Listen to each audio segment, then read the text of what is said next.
కేంద్ర బడ్జెట్ బీహార్ ఎన్నికల బడ్జెట్ మన ఒకటి తగిన బడ్జెట్ ప్రవేశపెట్టిన బడ్జెట్ మీద దేశవ్యాప్తంగా చర్చ జరుగుతుంది.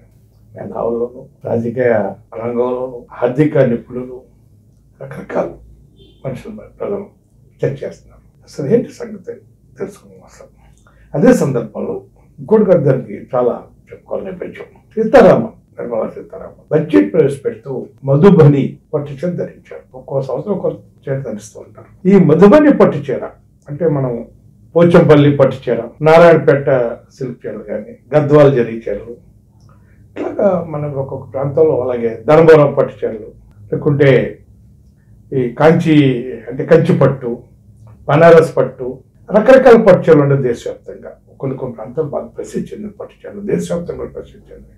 అట్లాగే మధుబని ప్రాంతం బీహార్కి చెందిన ఆ పట్టు చీర అది కూడా దేశవ్యాప్తంగా బాగా పరిచయం చెందింది. నిర్మలా సీతారామన్ సందర్భంలో బీహార్ వెళ్ళినప్పుడు ధూళీదేవి ఆమె పద్మశ్రీ అవార్డు కాదు, ప్రధానంగా ఈమె ఈ పట్టు చీరలు వేయటం, పట్టు చీరలకు అభివృద్ధి చేయటంలో ఒక ప్రముఖ పాత్ర పోషించిన వాడు.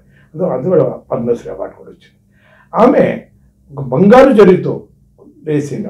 ఆ చీర నేయటం ఒక నెల పట్టిందట. ఆ చీర నిర్మలా సీతారామన్ బహుకరిస్తూ బడ్జెట్ ప్రవేశపెట్టినప్పుడు ధరించమన్నారు. మంచిది, ధరించాడు. ఇక్కడ ప్రత్యేకంగా చెప్పుకోవాల్సింది ఏంటంటే, బీహార్కి చెందిన మధుబని పట్టు చీర కట్టి బడ్జెట్ ప్రవేశపెట్టిన నిర్మలా సీతారామన్ బీహార్కి వరాల వర్షాన్ని కురిపించారు. అది ఎక్కడ చెప్పుకోవాల్సింది. మామూలు వరాలు కాదు. అక్కడ ఈ 29 రాష్ట్రాలు కానీ కేంద్రపాలిత ప్రాంతాలు ఏ రాష్ట్రానికి అన్ని వరాల వర్షం కురవలేదు. వర్షం కాదు, కనీసం గుక్కు నీరు కూడా దొరకలేదు కొన్ని రాష్ట్రాలకి. చెప్పుకోవాలంటే మనం పోలిస్తే ఒక వర్షమే, పెద్ద వర్షమే కురిసింది. ఏంటి, బీహార్లో ఇవి మఖాన్ను బాగా పండిస్తారు. అది మనం తామర గింజలు వ్యవసాయం. అది బాగా చాలా బలవర్ధకమైన ఆహారం, ఆరోగ్యకరమైన ఆహారం. అది కూరలుగా తింటారు, అలాగే స్నాక్స్గా తింటారు, రకరకాలుగా దాన్ని వాడుతుంటారు. ఫలితంగా అది మంచిది. దాన్ని అభివృద్ధి చేయడానికి ఒక బోర్డు ఏర్పడింది, మఖాన్ బోర్డు. అంటే దాన్ని సీడ్స్ డెవలప్మెంట్ అనండి, దాని ఉత్పత్తి పెంచడానండి, మార్కెటింగ్ అనండి, రకరకాల దాన్ని అభివృద్ధి చేయడం. అదైతే చాలా ప్రయోజనం. అది ఒకటి ఏర్పాటు చేశారు. మిథిలాంచల్ సంబంధించి కోశీ వెస్టర్న్ కెనాల్ నిధులు బాగా కేటాయించారు. అదొకటి. 2, national food processing technology institute కూడా అక్కడ ఏర్పాటు చేశారు. అదే national institute of food processing technology. అంటే ఆహార నిల్వ చేయటం, దాని సమయం ఎంటర్‌ప్రెన్యూర్‌షిప్, దాని మార్కెటింగ్, ఎక్స్పోర్ట్స్ ఎన్నో చూసి దానికోసం ఒక ఇన్స్టిట్యూట్ని అక్కడ ఏర్పాటు చేశారు. అది 2 అయినాయి. 3, green field airport 5, 6, brown field airport, తర్వాత పాట్నా ఎయిర్పోర్ట్ ఎక్స్పాన్షన్, దాన్ని విస్తరించడం. అట్లాగే ఐఐటి దాని ఎక్స్పాన్షన్, దాన్ని విస్తరించడం. ఇట్లానే ఈ జనరల్గా బుద్ధకు సంబంధించిన ఆ మతానికి సంబంధించిన చాలా క్షేత్రాలు ఉన్నాయి. బుద్ధగయ, సాయి, అవి చాలా ఉన్నాయి. వాటిలన్నీ అభివృద్ధి చేయడానికి కేటాయింపు. ఇటువంటి చాలా చెప్పుకోవాలని చాలా చేశారు. అంటే బీహార్కి 29 రాష్ట్రాలు ఏ రాష్ట్రానికి ఇవ్వనండి వరాలు కదండి, గ్రాంట్లనండి. అది బీహార్ రాష్ట్రం కూడా ఊహించలేదు. వాళ్ళు ఓకే వాళ్ళ డిమాండ్లకు మించి అది చెప్పుకోవాల్సిందే. ఇచ్చారు. ఎందుకు చెప్పుకుందాం, బీహార్ ఎన్నికలు త్వరలో రాబోతున్నాయి. ఆ బీహార్ ఎన్నికల నేపథ్యంలో వాళ్ళు పని చేయగలిగారు.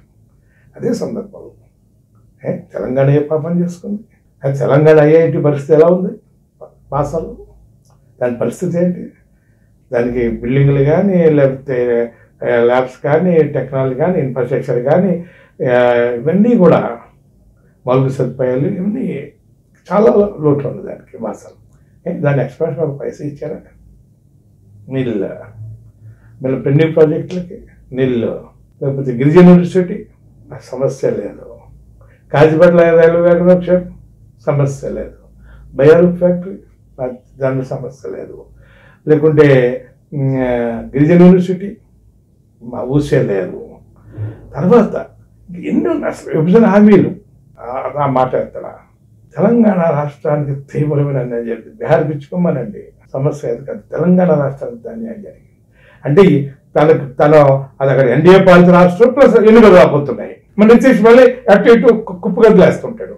మళ్ళీ నితీష్ ఎన్నికల ముందు ఏదైనా కుంపడ పెడతాడేమో అది కుంపడి పెట్టుకోవడానికి అసలు ఏమీ కూడా సిగ్గు ఎగ్గు ఒక పద్ధతి పాడు ఏమీ లేకుండా చాలా ఘోరంగా ఈ తెలంగాణ రాష్ట్ర ప్రజలు, రాష్ట్ర పార్టీలు, ఈ రాష్ట్రం 8 మంది పార్లమెంట్ సభ్యులు ఉన్నారు.